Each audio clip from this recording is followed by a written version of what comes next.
E benvenuti alla finalissima di Sanremo 2025. Oggi finalmente, ragazzi, qua in televisione mondiale in tutta Italia scopriremo in questa busta chi è che ha vinto il Festival di Sanremo 2025.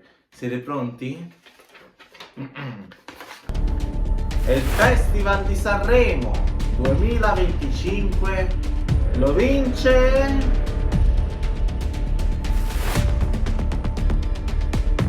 Gianni PC con Per Cucciolino!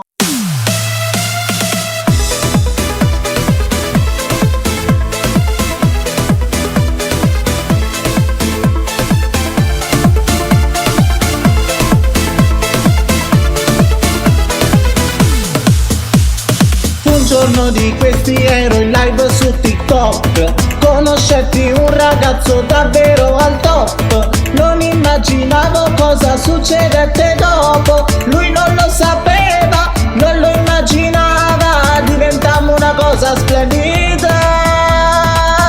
Per Cucciolino, sciomore di stu cor, per Cucciolino, lo amo in tutta vita mi. E Cucciolino, simpatico e carino, è il migliore ragazzo che si potesse avere. Per Cucciolino, continuerò per lui a sostenerlo. Per Cucciolino, sarò sempre al suo fianco, sì. E Cucciolino, il mio dolce bambino, per me sarà sempre il top del top del top del top del top.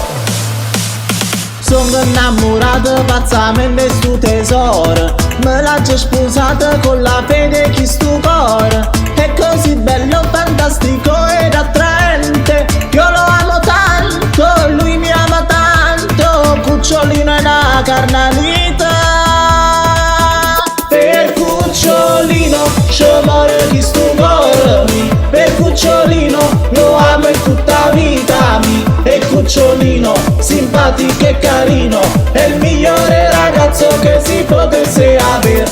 Per Cucciolino, continuerò per lui a sostenerlo. Per Cucciolino, sarò sempre al suo fianco, sì. E Cucciolino, il mio dolce bambino, per me sarà sempre il top del top del top del top del top.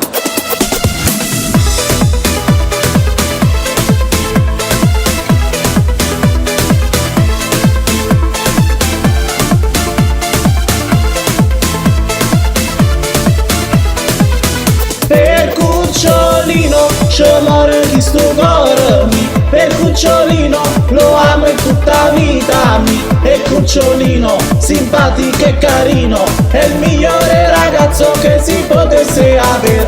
Per Cucciolino, continuerò per lui a sostenerlo. Per Cucciolino, sarò sempre al suo fianco, sì. E Cucciolino, il mio dolce bambino, per me sarà sempre il top del top del top del top del top.